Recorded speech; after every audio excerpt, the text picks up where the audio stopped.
Being Black in America comes with its challenges. However, we understand that enlightenment through education is the oppressor's worst fear. By bridging the gap between academia and the people, our purpose is to equip you with knowledge that breaks down barriers during your journey towards truth and freedom. Welcome to the Black and Highly Dangerous Podcast. Yo, Daphne, what's going on? Last week of January, what's up? I know, last week of January, this is the last week of our kind of, entertainment news episodes with just us. So I'm excited for today's conversation because I've enjoyed having these conversations with you.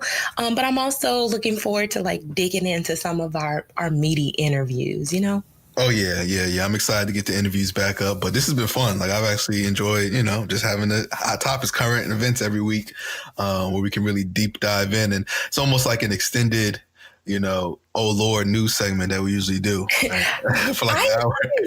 I agree. The conversation has been really good. Other than that, so I have some bad news. Uh-oh.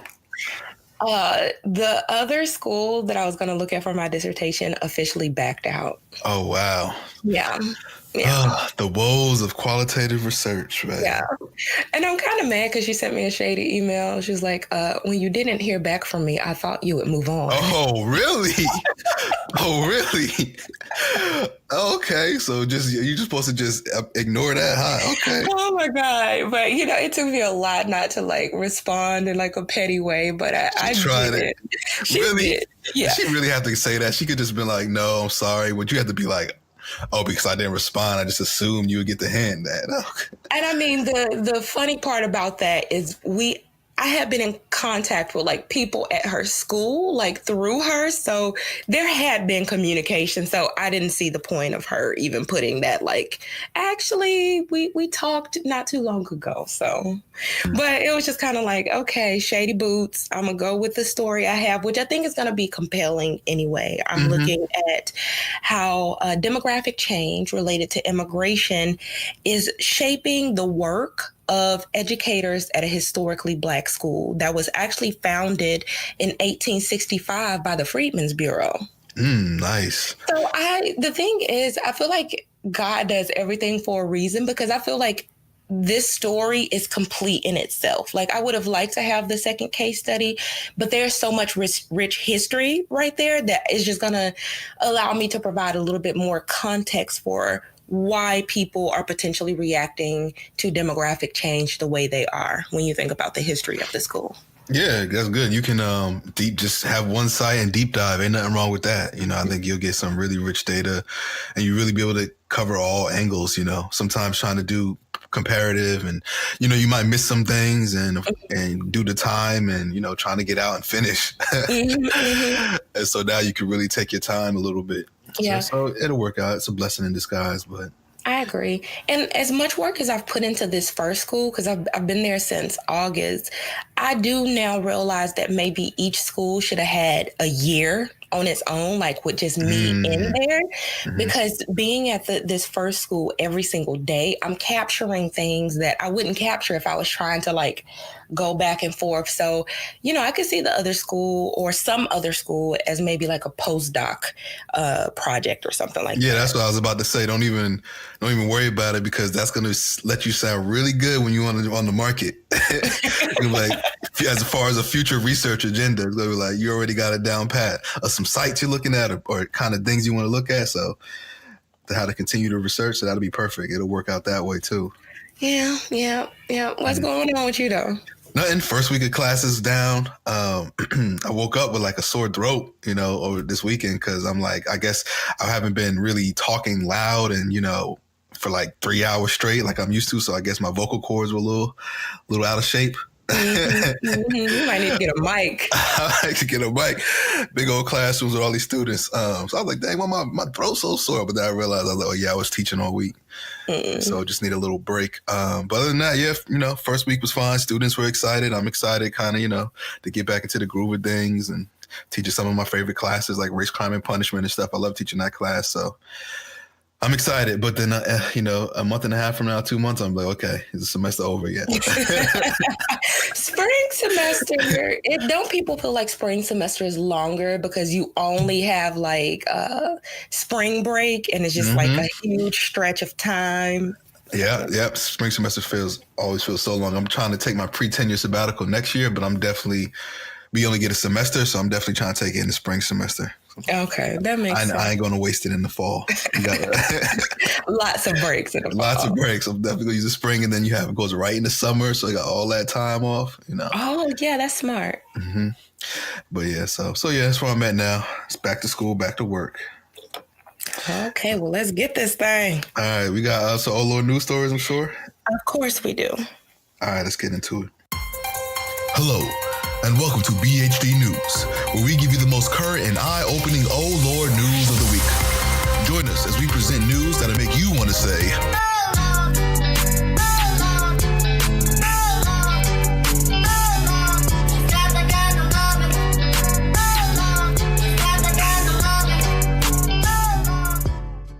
okay, so for our first oh Lord news story it's kind of sad. So an Indiana superintendent is facing charges. Now, most of the time when we hear about an educator facing some charges, we immediately go to, oh my God, what has she done to a child? Well, this superintendent is facing charges because she used her son's insurance to help a sick student in her school district. According to court documents, the superintendent used her son's insurance because when she took this student who had been like exhibiting symptoms of maybe strep throat, when she took him to the hospital, they would not allow her to seek treatment for him because he was a minor and she wasn't his guardian. So she then went to a different clinic and used her son's name and insurance to get the student treatment, which she was able to get him some antibiotics. And,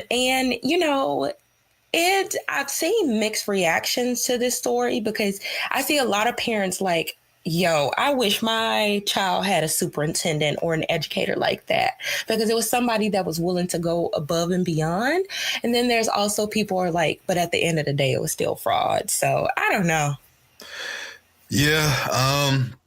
I don't think it was anything that I'd be like, oh my God, this fraudulent activity. How could you? I mean, you're trying to help out as a kid. So, I wouldn't be like upset about it personally. But I mean, people who are like super trying to follow the law, I guess, would be like, this is bad. I mean, it can, if you allow it, it can stem into other bad situations. But, she was going above and beyond to try to help this student out. So, and putting, her, I guess, livelihood at risk or her reputation at risk to do so. Yes, because she's been in charge with insurance fraud, insurance application fraud, and something related to like identity. It's not identity fraud, but it's, some identity related charges for being like fraudulent related to that. So, this is one of those cases where I low-key hope, she kind of gets a slap on the wrist. Because I guess it's like, you're in those situations, you're probably working with kids all the time, and you just see sometimes they're just in really bad situations. You want to help. And, she probably just like, dang, I got this insurance sitting here. Let me try, do what I can. And I mean, you got people like that, especially if you're a teacher. Sometimes some educators just like, they really care about the students. Okay. Okay, so this next story is also related to something that happened with educators, but it's like the exact opposite, or it will elicit the exact opposite reaction. So a New York State school district is facing a storm of criticism from parents and school leaders because after 4 Black girls exhibited giddiness, they were laughing and they were giddy at school, the school nurse and assistant principal decided that they should be strip searched for drugs. Wow. And, it wasn't so the school district, actually stood by them and tried to release their strip search policy. But Their policy actually states that a student may be searched in a school building. These searches involve an administrator requesting a student to empty their pockets, remove their shoes, and or their jackets. However, the first student was required to remove her shirt, her Wow. pants, Oh and my the second God. layer of her leggings. Come So on. she was This just there in imprisonment. her bra and panties. The second student was made to remove her shirt and outer pants. So she was there in her bra. The third student removed her shirt, so she was there in her bra and her pants. And the last student, just refused to do it because she's like, I'm not going to, be subjected to this. And they gave her in-school suspension. That's wild. So who was it, like the security or something? Who was doing this? No, I think it was an assistant principal and the nurse who did it. Oh man. Listen, man, they need some jail time. Like this is bad. Because if it was my daughter, if the cops ain't doing nothing, I'm sorry. They may have to see these hands. Whoever it was. And even when cops do strip searches, there are procedures for that. Is usually, I don't know whether the assistant principal and the principal, I don't know whether they were men or women, but either way it go, that experience is so just, it's a violating experience to be a teenager and you're forced to strip down for these adults. Like, call their parents. Like, if you want to search my child, call me. Yeah, you got to get parental consent or something like that. They got to be. I mean, this is what a lot of people talk about when they talk about school to prison pipeline kind of stuff, and how even some schools, part of that whole research line is like some schools are starting to resemble and mimic, the behaviors of prisons. Yes. You have school resource officers are walking through metal detectors and getting searched, and now you're literally getting strip searched like you would if you were getting intake into a jail or facility. Mm-hmm. Like that's wild. Come on, no, you are an educator, you're a vice principal, you are a nurse, you are not a corrections officer. Like relax. Right. And it's just so mind-boggling to me that the district released their policy as a defense when their policy clearly states jackets and pockets, not shirts and leggings. Yeah. You going against policy. That's why I feel like there should be some repercussions there, because they're not even following what they're supposed to do, the guidelines that are in place. Mm-hmm. Sue parents. Sue. I'm about to say there gotta be some legal ramifications for this one. Gotta be. Speaking of violations, this next story is just kind of an update to an Oh Lord news story we had a couple of weeks ago. So you remember the Phoenix woman who had been in a coma or been in a vegetative state for like maybe 20 something years. I think like 26 or 27 years. She was in, I think she was in a vegetative state from like the age of 2 or 3, and she's 29 now. Yep, I remember. Well, they did find a suspect. So kind of like you said, they would potentially do. They collected DNA samples from, the male employees there, and the DNA was linked to a 36-year-old man who was a licensed practical nurse at the facility. His name is Nathan Sutherland, and his DNA did match the DNA of the baby. Now, what's crazy to me is that I read that his lawyer said something like, just because the evidence matches the client, or the evidence of the baby matches the client, that doesn't mean that he sexually assaulted her. What? She couldn't consent, sir. Yo, what? Come on, man. Yo, these people be wilding, man. Do all they can. That's ridiculous. Yeah, she couldn't consent. So it's kind of disgusting.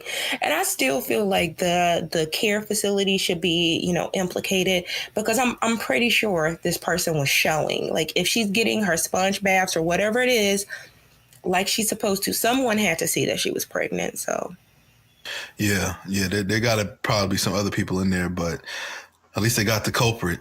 Yes, that's crazy. I agree. I hope they throw the book at him. Because that's just wrong. Mm-hmm. Now it's like you said, what did we say before about the baby? The parents or somebody, or who gonna take care of the baby? Did it say that? Actually, I think I read that the lady is actually a member of a Native American tribe, the San Carlos Apache tribe. So I'm not actually sure. Maybe the tribe will take the child in, but I'm not sure about the parents. Okay. Okay. Well, good update on that. Yeah. And the last one is just giving an update. So I'm pretty sure you heard that Trump has called a truce for 3 weeks and the shutdown is off at least until February. Big bad Trump talking about he's gonna go on for years. You know why I really think he decided to call a truce for now? Why? Because he want to give that State of the Union. He want to be on TV. That's funny. That's what it was. Like, as soon as Pelosi was like, nah, we ain't doing it. Like, a day and a half later, like, listen, we're going to open up the government. I'm like, yo, they really... Don't care about the employees that's missing paychecks. It really is because he want to be on prime time. And I'm happy that Pelosi was like, we still haven't discussed the State of the Union. Like, I hope that she's like, we can do State of the Union when we have come to a permanent resolution related to this. Because I think all he'll do is go back to saying like, this was last 3 years. He'll give his State of the Union and go right back until it. So, he's a narcissist. He's into himself. He want to see himself on TV. And that's what got him to open up the government. So you do not give that back to him until you open that baby back up for good. That is so sad though. Oh my God. He just want to be on TV. But I was hoping that it was because although they called like I think 40,000 IRS employees to come back, like 14,000 was like nah and just didn't show up because they want to be able to process refunds. And it wasn't just that they didn't show up. A lot of them just couldn't be reached. They probably got new jobs now. And the fact that I also read this past week that like some of the major airports were experiencing like ground delays and like cancellations because they don't have enough air traffic controllers. So it really was starting to affect like air traffic. Big airports like LaGuardia up here, they were like, listen, we can't book any more flights until we get this settled. Newark was having cancellations, so I think DC as well. There was also talks of flight attendants like going. I don't know if it was a actual strike, but I think there was going to be some type of like, we're not coming in as well. And it might be like related to safety concerns, but, and they were also starting to talk about like foods that you maybe should look out for because FDA inspections were not going on. The good thing is like, the USDA, who looks at like meat and eggs and stuff like that, that was fine, but they were starting to talk about the foods that the FDA, inspects and how, we were about to have to start being really careful. Yeah. So I'm glad it's open for 3 weeks because there was a lot of bad things about to be happening. It was 35 days, a long time. That's at least 2 checks. People were missing. Yeah. So I hope they get the back pay for both of those checks quickly. And then I guess they can potentially get another check. But I'm just really hoping it's over. Yeah. Hopefully it's going to be over. We'll see. I think they'll come to a resolution. Hopefully now that it got his attention to back off a little bit with this whole closing the government thing. Okay, so I got a quick story before we move on. Well, one, kind of thinking about, I want to go back. We're talking about Trump being a narcissist. I know you said in the past you watched Big Brother. Yeah. I'm watching this new season too. So yeah, I've never really watched it before, but for some reason this week I've been watching the celebrity one. Yeah. And the one guy who used to work for Trump, he had said, Scaramucci. Yeah, he had said at one point, he's like, yo, Trump used to just literally watch Trump sit in front of the TV and like make a tweet and then love to see him like the news, talk about the tweet as he's like watching the news on TV. kind of like, watch when I do this, I'll make this tweet and then watch them start talking about me. And so he's been using that for his advantage. I'm like, yo, so this guy really sits in front of the TV, watches the news, tweets, and then loves when the news talks about his tweets. Like, this guy is, man, such into himself, man. So self-absorbed. It's crazy. That's why the news needs to stop with the urgent report, urgent news. Trump just tweeted that. Like, we need to stop that. Because he thrives off of that. He loves it. But yeah, now Celebrity Big Brother's been funny, man. I've been first time watching it. That's funny. But there's this news story that I want to talk about that I saw this past week that I was like, I gotta put on Oh Lord News. Have you ever heard of this woman named Martina Big? No. All right. I never heard of her either, but apparently she made headlines in 2017, right? She's not from America, but apparently she's a white glamour model. Okay. You guys should look her up. So in 2017, she made headlines for her size 32S breasts and black skin. Now she's a white woman. Okay. I know exactly what you're saying. But she obtained this black skin through what is known as tanning injections using melatonin. Okay. Or melanotan is actually what it's called. Okay. And then 1 year later, after she got this melanotan, she went to Kenya to be baptized as black. And she claimed the local clergyman there declared her as a true African woman. Okay. So if you see pictures of this woman, she looks crazy, but her face is like has all this black skin and everything like that. But she's a white woman. Yes. And so like now, pregnant or something. Well, so yeah, this is the conversation now, because 2 years later, right, 2019, she's made headlines again because her and her husband, who did not go through this procedure, he's a white man, and she's saying now that they are ready to start a family. Okay, normal. But she appeared on this news show called This Morning, and on this show, she said that now that she identifies and feels that she's 100% black, okay, that her children, the babies that she will have, will also be black as well. I did see that. So this has social media up in uproar, because even the person who was interviewing her was taken aback, like, wait, what do you mean? Like, you really believe your children are going to be black? And she really feels that she's a black woman and that her children will come out black, if not full black, at least half black, because her husband is still white. So she expects him to have some kind of color. Isn't that crazy, man? Yes, it's crazy. Like, she is like Rachel Dolezal to the umpteenth power, honey. Yes. Like, she said the doctors said that her babies will be black. And I just cannot believe. I don't know what kind of doctors you going to. I would be surprised that they're even letting her still inject herself with that stuff while she's pregnant.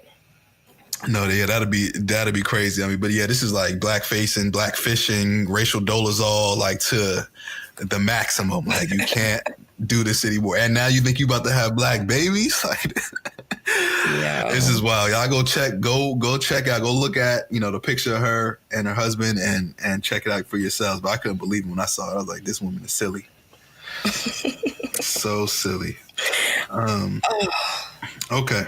All right. Well, one of the things we talked about before that we wanted to talk about on this podcast, and especially, we've been kind of waiting to see who declares or who's saying that they're going to run for the 2020 candidacy, is that we wanted to talk about some of the candidates that are popping up and maybe what that looks like and our kind of impressions of what's going on thus far.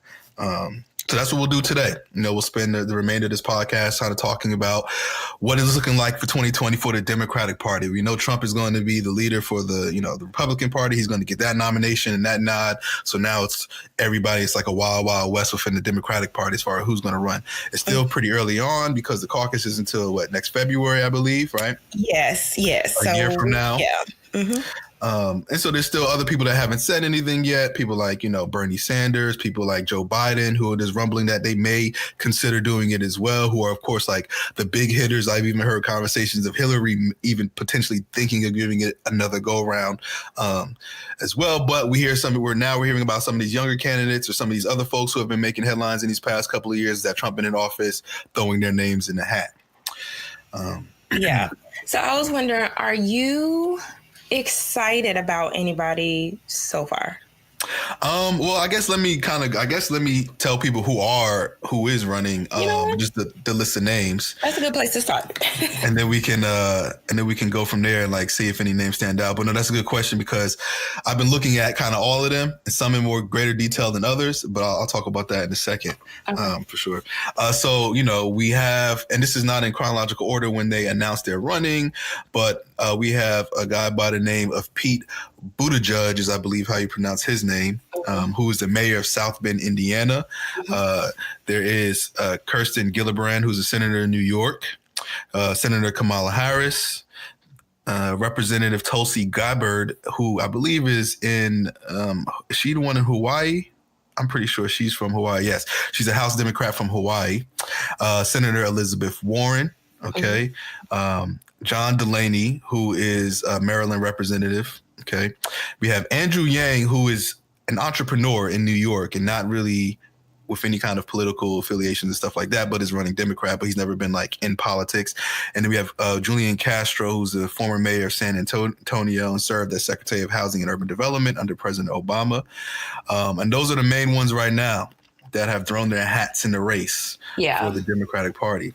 Yeah, it's funny because there was actually this other guy who's already dropped out. He was like a retired Army major. Yeah, Richard Ohio, something like that. Yeah. Mm-hmm. But he was like, I'm not even trying to take y'all money when I ain't got a chance. So. Yeah, Richard Ojeda was his name. Yep, retired Army major. His name was in there, and state senator in West Virginia at some point. But yeah, so I mean, overall, what are your impressions, I guess? Anybody standing out to you with these list of candidates we have thus far?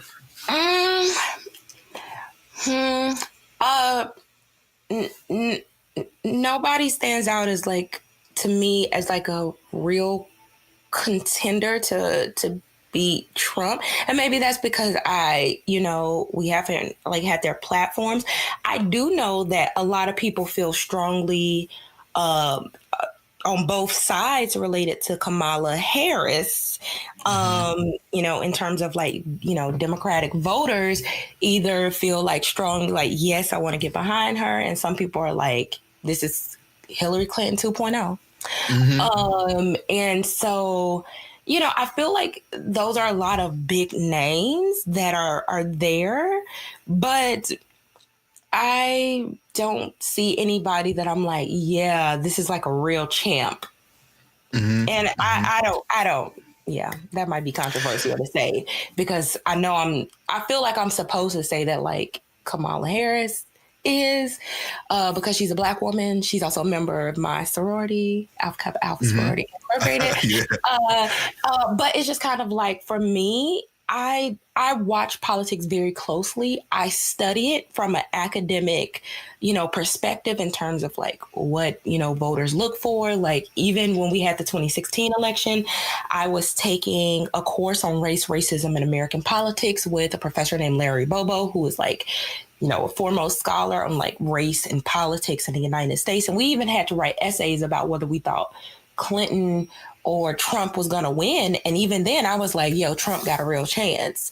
And it's because analyzing it in the way that like a scholar might do it, it makes me say like, I don't necessarily see at this point early on somebody that stands out as like, they can really beat Trump. Yeah, no, I don't think, it's been a very interesting response to Kamala. I'll talk about a couple of the others in a little bit. Yeah, let's spend some time talking about Kamala Harris because within just the Black community, we know that as of right now, there's a lot of buzz like, okay, Black woman, we want to throw our support behind there. She's been saying some great things since Trump has been in office, been really popular on social media with millennials. But I think you are doing the right thing because I'm doing the same thing too. But I think emotionally, it's kind of like that. That you're kind of wrestling with yourself like, damn, I should be like throwing my support, but no, we don't want to get got anymore by whoever it is. That's the bottom line. And I feel like, yes, we had Obama, and I think Obama was the first, and I was also very young. That was the first president I ever voted for, right? In college. That was my first time. Yeah, it was Obama, right? My first time in a presidential election, it was Obama. And so, and not that Obama did anything wrong, you know what I'm saying? But I think now that I'm getting older, now that I see Trump in office, now that I understand how politics work a little better, that I'm more critical of everyone. And it's not that I'm just looking at Kamala more critically. I'm looking at everyone. And I just don't want to put Kamala out there and say, I'm just not going to be like, okay, she has my support because she's a Black woman. Right. I got to look at the policies. I got to look at what her intents are. And that's for everyone. And I think, looking at Kamala, I was like, okay, I've only really noticed her, known about her for these past couple of years since Trump has been in office, but I really don't know much about, her history. And so I've been doing a lot of research on like her past, because I've been seeing a lot of conversations that have been critiquing her with her pretty much responses with the criminal justice system, because she was a former DA and former attorney general in California. And so I'm like, well, people are raising these criticisms, and she was in these positions, but now she's talking about, prison reform, and has this book called Smart on Crime. And this is one of her big platforms. And I'm sure it's going to continue to be on her agenda, right? Because it's kind of big, especially now within the Black community, when you hear like Jay-Z and Meek Mill getting together and doing reform and all this other kind of stuff. I know she's going to play off that a lot. But looking at what some of the things she did, as a DA, she did some good things like creating programs for reentry and recidivism. But, it seems the pattern I was noticing is that she seems to talk a good game, but in practice, the applications of her policy seem to be a bit more conservative. Some more than others when it came to the criminal justice things. But one thing I just really had a big issue with when she was like pretty much saying parents can get jail time for truancy. Did you see that policy? I saw that. And as someone, didn't we just talk about this a couple weeks ago, as someone who does research in schools and see how complicated it is, and how, the students who are actually being truant are like dealing with like so much.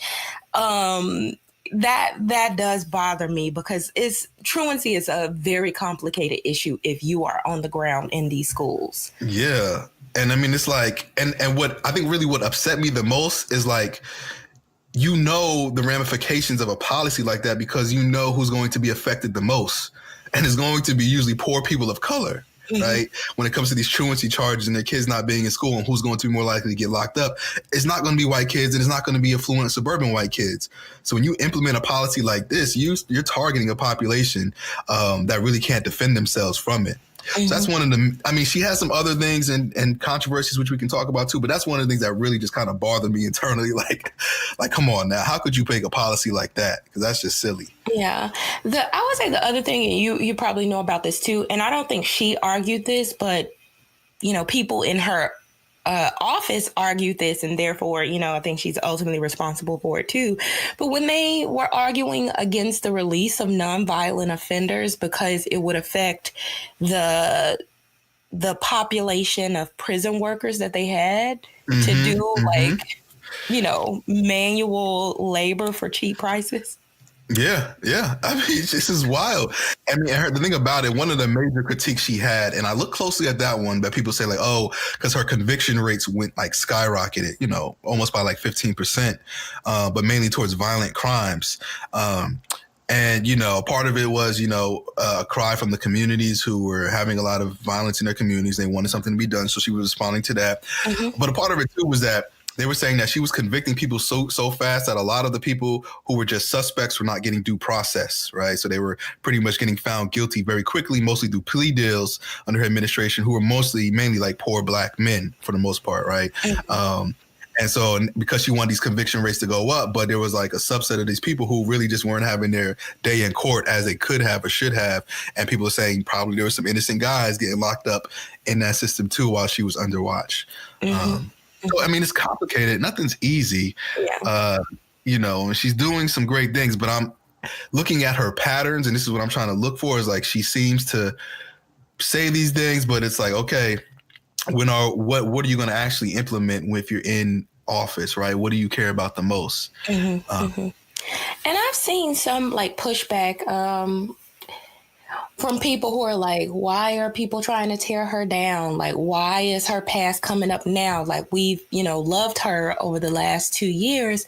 And to that, I have to say, I love her as a senator. I feel like she's been talking the talk. I, even shouted her out, it was probably like maybe a month or two ago because, she introduced the Maternal Care Act, which was geared toward reducing, disparities and maternal mortality, which is a big deal for me. So I will never take anything away from her that she's done, as a senator.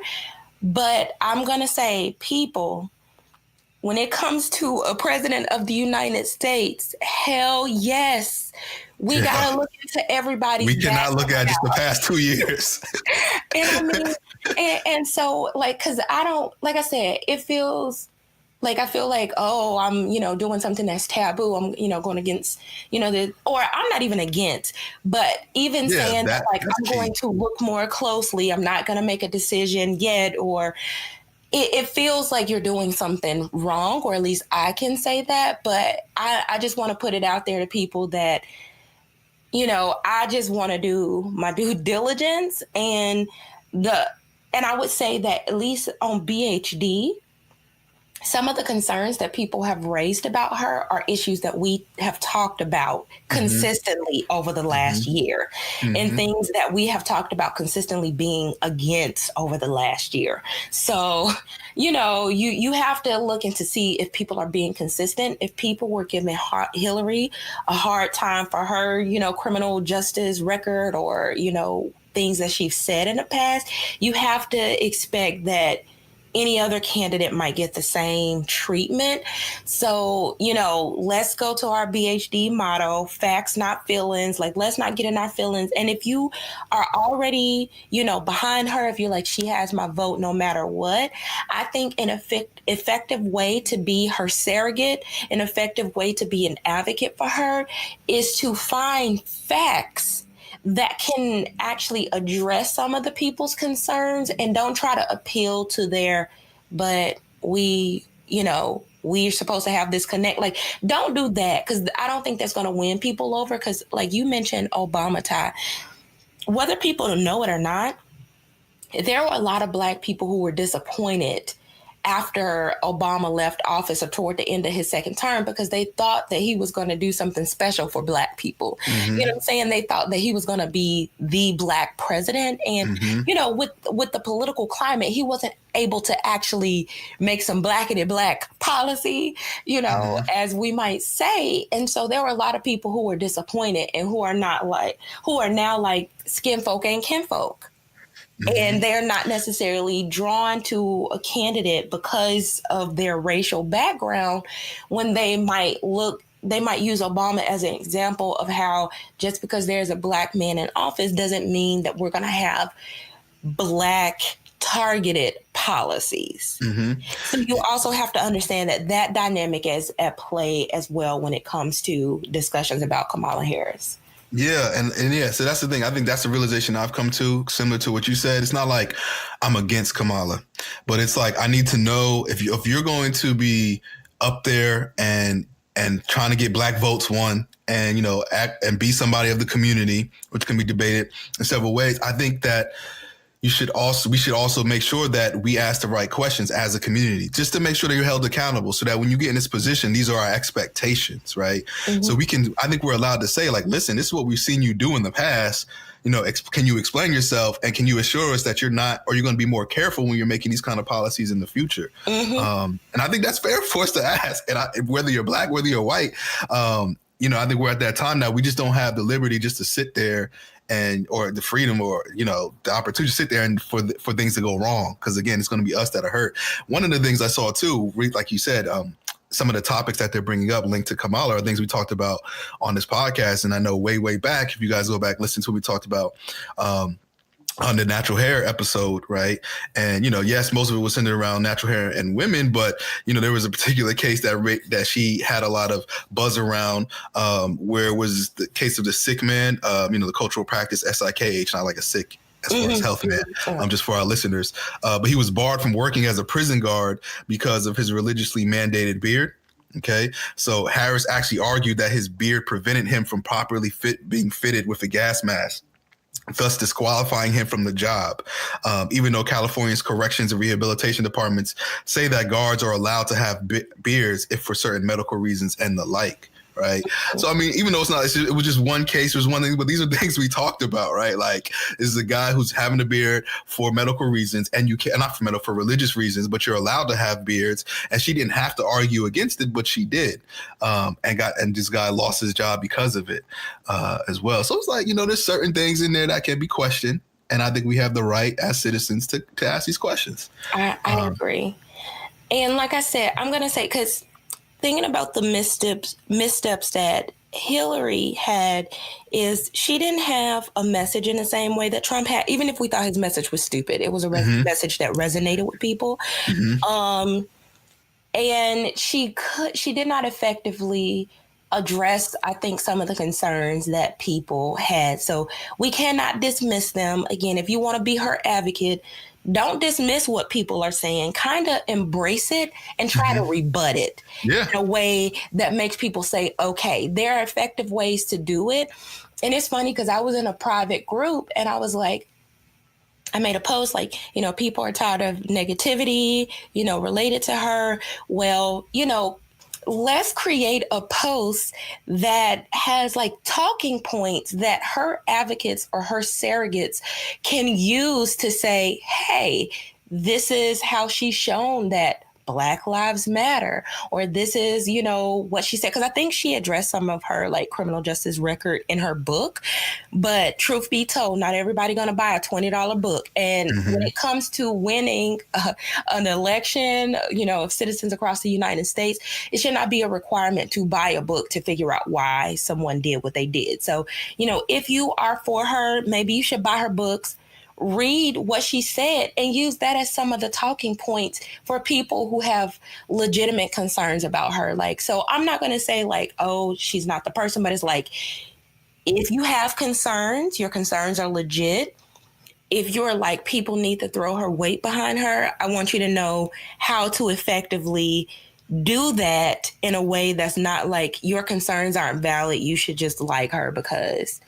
But one thing I will say is, I'm not here for people like attacking her Blackness and things like that. So I've seen people like saying like, oh, she not really Black, like Tariq Nasheed or whatever his name is, posted a video of her like dancing to like a rap song, and she had her hair tied back, and he was like, oh, she trying to show her edges to try to pretend like she Black or something like that. And even Howard Dean, who had ran for president a long time ago, he was like, yo, STFU, like shut the what up. She can wear her hair like she want to. Like, no, like she is a part of the Black community. She attended Howard University. She pledged Alpha Kappa Alpha there. And that's not to say, oh, that makes her Black, but it's like, we cannot pretend like she has not been a part of like Black institutions and the Black community for at least the last, 30 years. She pledged in the 80s. So it's just kind of like, she is a part of the Black community. Let's not pretend like if she's doing things that are perceived as Black, that she's only doing it for the campaign. So that's the one thing that I am kind of not here for.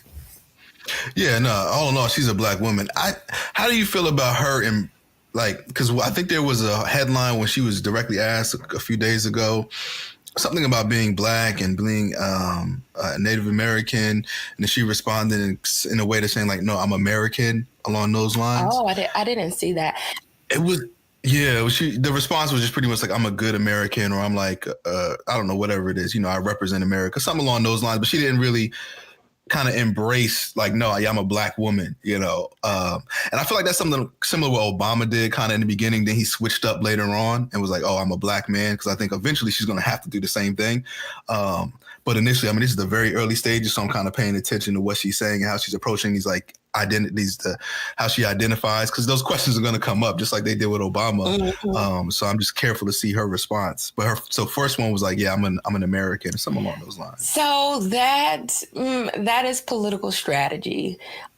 Especially this early on, I can already see what she's doing. So she's, for like national news, she's trying to appeal to Americans broadly. And to be honest, Americans typically mean white folk. I mean, Yeah. to be honest. But I also see she's had like smaller, like, rallies or visitations where she's been on because Howard and Harvard had a game, a real HU game, like earlier this week, and she was there. Uh-huh. So it's just kind of like, although, I know Hampton, in that real HU debate. Yeah, yeah, yeah. HIU represent. But trying to do these smaller, like, targeting the African American community.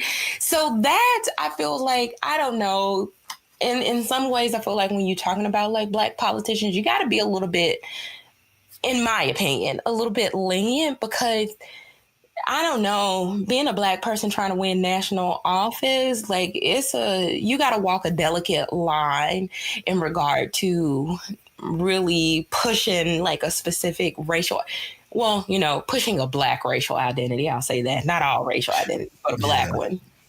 Mm-hmm. Yeah. So she was at, I'm trying to get this. She said about, because she announced on MLK Day, which we all should know by this point. And then, they asked about her racial identity. And then she pretty much, she responded by saying, I describe myself as a proud American, and kind of left it there. Yeah, that's that political speak. Yeah. So again, those things I'm kind of paying attention to.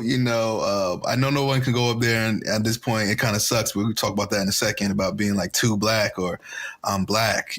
Saying that is like terrible. Actually, let's talk about that now, because this, when we talk about this, and this is what we kind of talked about off air, but it was a good conversation to have as far as like what we talk about what's politically acceptable to say and not say. Mm-hmm. And, looking at all of these candidates, most of them have a strong platform in something, but it's like to say anything about Black identity, Black folk is like extremely taboo. Right. Like I said, you can have somebody like Elizabeth Warren or Kirsten Gillibrand or even Kamala Harris who are running on, maybe being progressive or maybe being for, I know Gillibrand is like about like kind of feminism and women, together, and all these quotes and stuff that she's talked about that on Twitter. And then you have, I think Julian Castro, and from San Antonio, who's like the parents, the children of like Mexican immigrants and things along those lines. So he's talking immigration, his Latino identity, and how he's going to be trying to put policies in there for Latino population because they're in jeopardy now because of the Trump administration.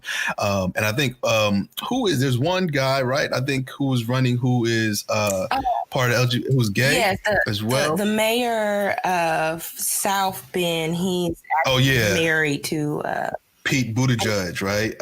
Who people like, the potential first gay president, right? And talking about LGBT rights and all this kind of stuff and embracing that identity. And so it's like, and then people talking about the poor, right? And we talk about class struggles. So we have gender, we have class, we have immigration, all these ideas. When we talk about race, it's like that can't be a major part of anybody's platform.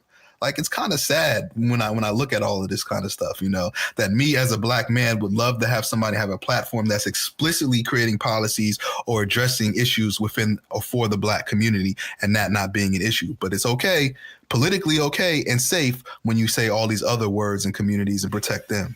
Yeah, it's been that way. And like I said, that was an issue that I think Obama struggled with, not being able to create policies and specifically target or identify Black Americans as a target or beneficiary of those policies.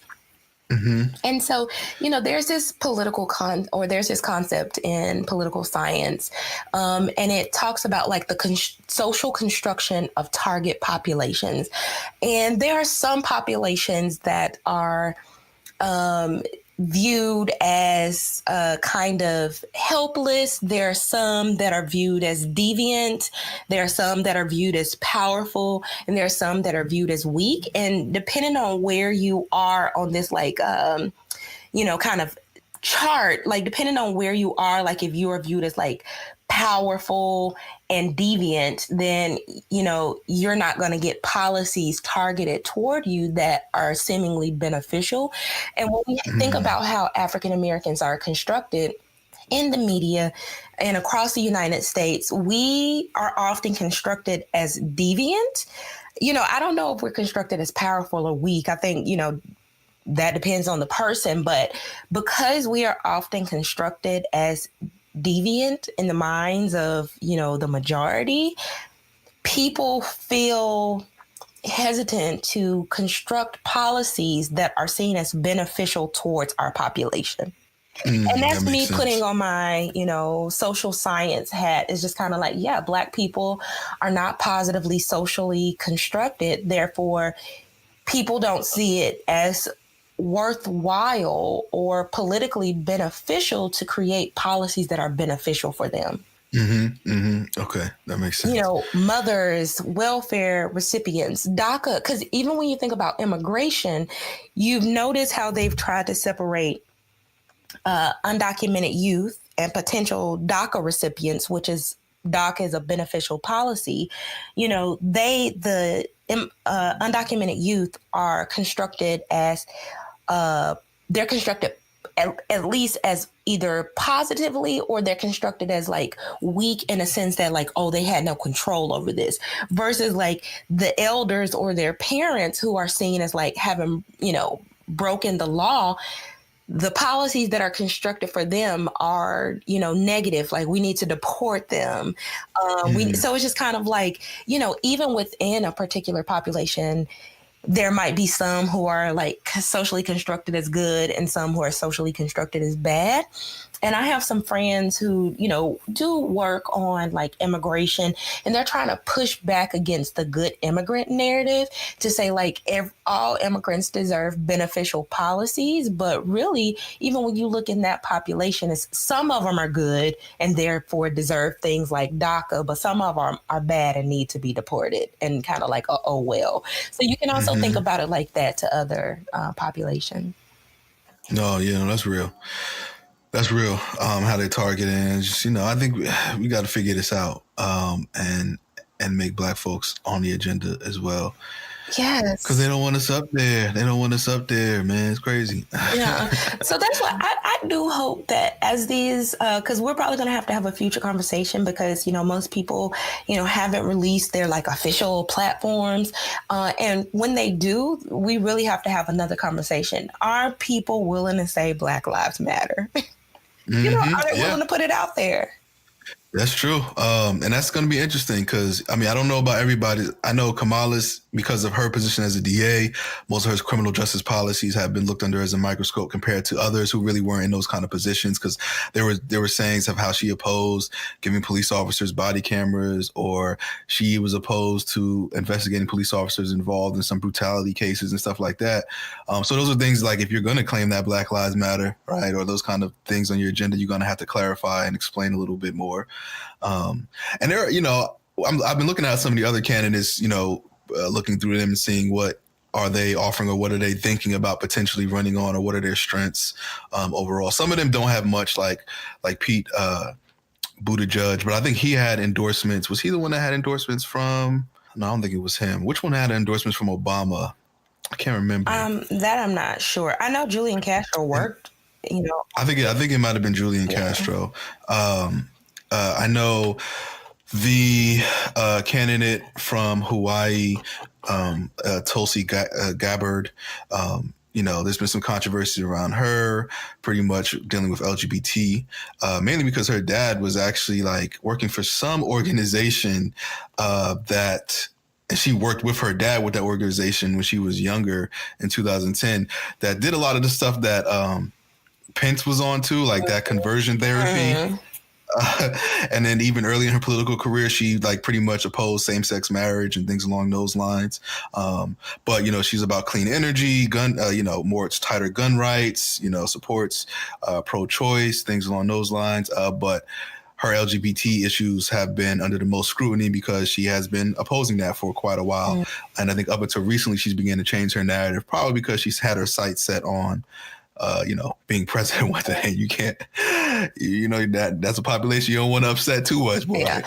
I will say, and someone can email us and fact check me, but I do think that previously, even Barack Obama had been against same-sex Mm-hmm. marriage, and then Mm-hmm. his stance kind of evolved. And I think I personally am going to be open to all candidates who seem to have had a genuine evolution on their Mm-hmm. policy positions and their histories. That includes Kamala Harris, but it Oh takes yeah. ownership. You got to own it, Yeah. baby. You gotta own it. You gotta own it. Who else? Elizabeth Warren. She's been in the game for a minute. Yeah.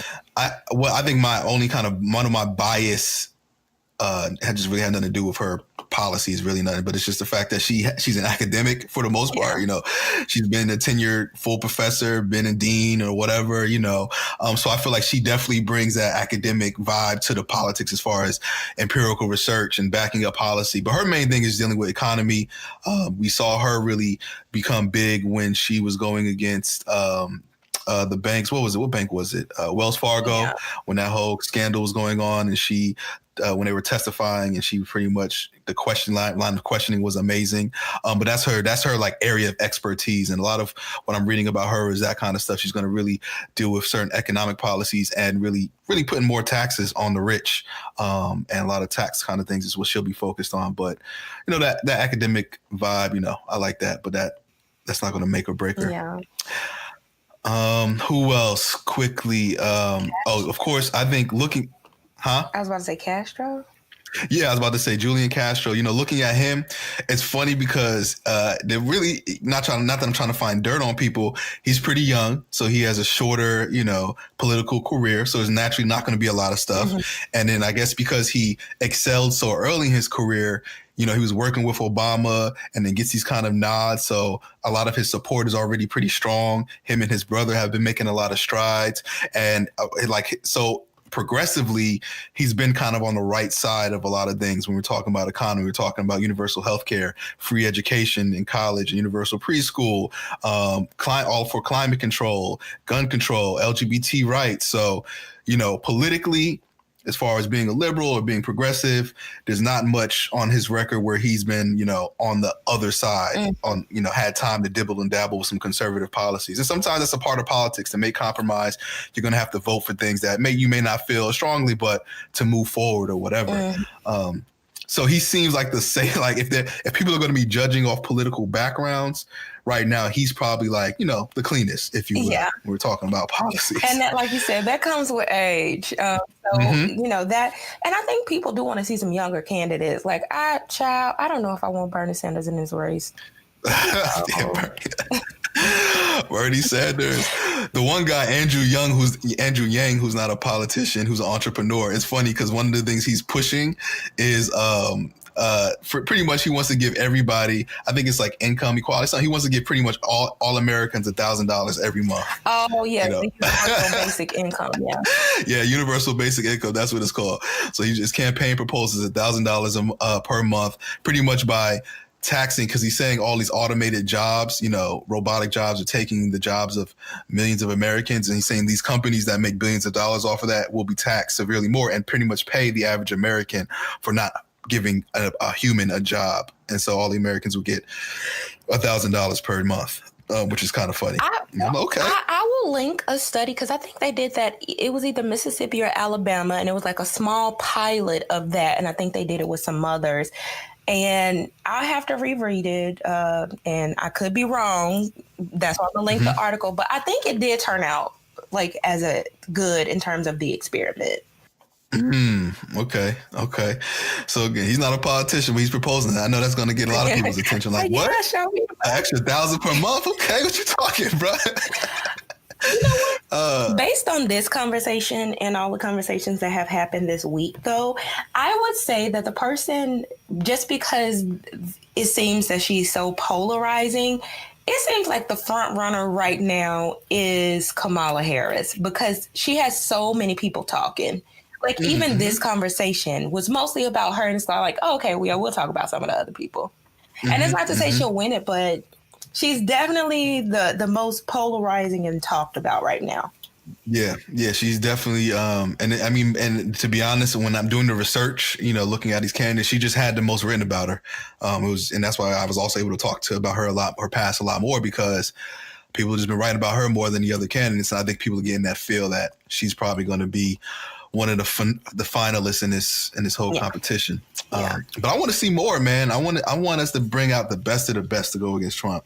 You know, I do too, honey. If Joe Biden comes, let Joe Biden come. You know, whoever else, like, throw your name in the hat, give yourself a chance. You know, we should consider everybody and let us decide. Yeah, let us decide. Yeah, not the establishment like they messed up last time. Yeah, I really would. You know, and I hope so. I do want to see a broad field, and I hope that by February, when, you know, somebody's starting to emerge, that we can throw our weight behind that person and not be so divided. And I think that's what worries me about Bernie Sanders getting in the race. Like, if he's the best candidate, then hey, go for it. You are the best. But he divides people. And I don't want to go into 2020 with like so many people having hard feelings because their candidate didn't win. Yeah. We don't want to suffer through that again. I mean, honestly, you know, I think you're right. Kamala, she's probably the front runner. I think Elizabeth Warren is probably going to be close, and I definitely Castro. Yeah, I agree. There. Those are the top three to me right now. And I know people are talking about what's his name, that Betos, is that it? Oh, Beto. Yeah. He'll be a good vice president. That's what I'm starting to kind of think, like, okay, if who emerges, some of these cats I think would be really good vice presidents, you know, considerations to help make up for any slack that the primary may have. And especially if the actual presidential candidate is on the older side, I think they need some youth. Like, I think our generation, we're just tired of like older people who have wrecked our country telling us what to do. Yeah, if you look at most of the candidates, most of them are pretty on the younger side of things, you know. Yeah. But it's funny. I think the only thing I laugh at Biden, if he makes it or gets the nod, is just like, man, them debates between him and Trump are going to be hilarious if that were the case. I was about to say, I think he might be the only one that can, like, you know, stoop to Trump's level of pettiness and still come out okay. Yeah, you know, that might not work for a woman. Oh, probably not. It might not work for a candidate of color. Yeah. But Biden can, like, stoop to that level of pettiness and people still be like, yo, Biden. And that's just because that's who we know Biden to be already. Yes. Like, so he's succeeded already with we knowing who his character is. And, you know, so it would just be funny, man, because them debates would be, you know, not that that's what I'm looking forward to, but I know them debates. Me too. Like, I do feel I want Biden to throw his hat in the ring. I feel like he also has a lot of questions to answer, and people gonna tear him up too. What they're gonna do. But put your hat in the ring and let us look at y'all records, look at the sincerity of your evolution, and let us decide. How you feel about Cory Booker? I don't have strong feelings about him. Like, I don't get like warm, fuzzy, like, oh, I wish he would run feelings. Yeah, I just because I'm, you know, from New Jersey and I work in Newark a lot, and, you know, I saw the work he did in Newark, and then, you know, popular and became senator in New Jersey. But, you know, even like, and I even heard him speak. I've heard him give commencement speeches and all this kind of stuff. I'm just like, he just don't connect with me, you know? And I don't know why. I can't put my finger on it, but he's just never like, he's a good guy. And I feel like some people are better at being in positions where like as a senator, you know, or like the more local positions where you can implement these changes and stuff. But right now, I don't know if I can fully see him, you know, as a president in that capacity. But if because, you know, there's the conversation about him potentially throwing his name in the hat too. Yeah, I just, no. And then I feel like he tries to be too perfect, though. That's not, I'm just like, I'm a vegan, I work out, I do all this stuff. Like, bro, like everything, like he doesn't drink, doesn't. Well, not that you have to do all this kind of, but he's like, no blemishes, man. Just like, like be real sometimes, you know. I just feel like I never can feel, I don't think I never saw him like in a genuine light, like who is the real Cory Booker, you know? Yeah. What's funny is one of the things that could hurt him is not having a wife. Oh, yeah, that's been even since he was mayor, senator, that's always been a part of his, like, and then people have questioned his sexuality too because of that. Because of that. I wasn't going to mention him because, you know, but yeah.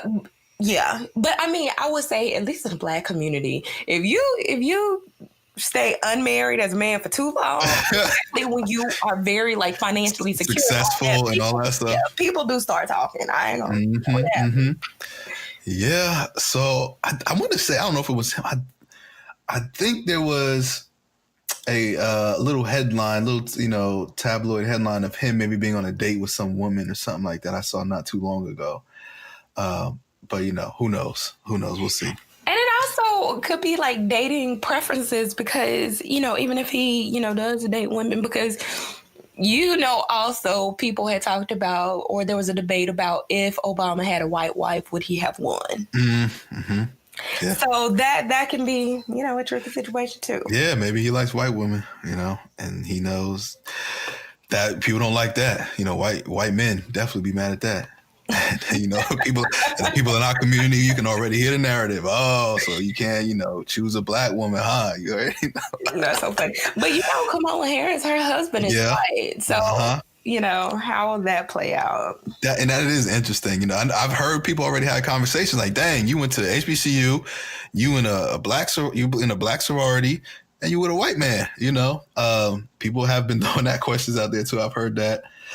But that doesn't seem to be too much of a talking point with her. Yeah. Interesting enough. But if it was the other way around, maybe it would be. She down with the swirl. That does make interesting policy conversations, and I don't know. Yeah, when people throw those kind of conversations, because your kids are just from like a mom standpoint, when your kids are living in both worlds, kind of say, and if you're like, I don't know. That's between them and their household, but I would be interested to see like what kind of conversation she has with her kids about this kind of stuff. Yeah. Well. But yeah, a lot going on with the elections. We'll definitely keep talking as more things unfold, which I'm sure they will. More candidates will come out, which I'm sure they will. Daphne and I, we're going to keep, definitely staying engaged and active, and all the information we'll learn, we'll definitely share with you all. And then probably at some point, maybe we can bring, I don't know if there's somebody as it gets further along and maybe we start to see who's really the front runners. If there's, some expert political scientists to come in and really talk about the candidates and break it down for us. I agree. We'll get somebody in here for that too. And listeners, it is important for you to know that when it comes to these candidates, we're going to be facts, not feelings. Like, that's what we do on this podcast. And, we are not going to tear anyone down. We're not going to do like personal attacks, but we are going to discuss everybody's records. We're going to discuss everybody's platforms, equally, because for me, it is about getting the country out of this hole that we are being driven into. So, yeah. And I think, like you said earlier too, it's about when they start putting out what their, agendas are going to be, to really read up on what they're proposing, right? And see, like, is this tangible? Like, really critique that more than anything, right? Because this is what they're saying they're going to do when they are in office. And so that's what we really need to pay particular attention to. So as they start to unveil that more, we'll definitely have conversations about that, because that's probably what's going to be most important. Whatever economic policies, criminal justice policies, healthcare policies, education, environment, all that stuff. We got to make sure that they're actually feasible outcomes and potentially who they can affect. Will they help us out as a community? And that's also what I'm gonna be looking for. Yeah, because we're not falling for no walls like other people. Yeah. No. Don't promise us no wall. We don't talk to us about no wall like them other folks, boy. We don't want no dang old wall. We want free education. We want maybe some reparations. Right. All right. So this has been a fun conversation per usual. Next week we will get back on our episodes of our interviews, and we have a very cool and special one coming up for the next week. I won't give it away, so pay particular attention to be ready for next week's episode to start off February in Black History Month with a pretty interesting topic. But other than that, thank you for listening to us for these past couple of months. It's me, Daphne, and I. We'll get back to our regularly scheduled programming. If you haven't yet, follow us on social media. We're on Instagram, Twitter, and Facebook at BhD Podcast is our social media handle. You can visit our website, www.blackandhighlydangerous.com, to keep up with all of our latest content. Email us, bhdpodcast@gmail.com, with any ideas you have about anything, questions, if you'd like to be a guest, whatever it is, email us. And other than that, review and rate us on iTunes or any of the any of the podcast platforms that you listen to us on. And then as always, share us with your friends, share us with your family, and share us with your enemies. And as always, continue to be the oppressor's worst fear. If you're interested in continuing this and other conversations, visit our website, blackandhighlydangerous.com, to subscribe to our email list, suggest topics, and participate in our discussion forums. Follow us on Twitter, Instagram, and Facebook at BhD Podcast. And please don't forget to subscribe and rate our podcast on your favorite platform. And as always, continue to be the oppressor's worst fear.